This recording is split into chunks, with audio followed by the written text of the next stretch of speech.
I will try to show you how this appliance works. This is 300-watt system. These are various monitoring meters which are explained in detail in our user manual. Now I will on the gas system. This generates gas. Few of the indicators I have purposely removed just to maintain the.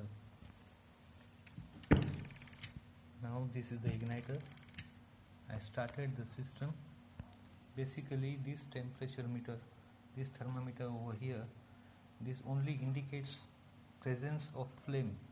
It doesn't indicate actual temperature of the plate, this plate. It's already hot. We can have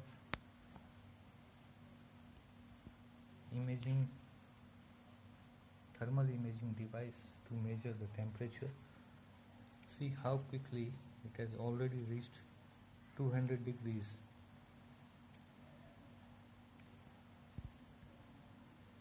Nearly 200 degrees.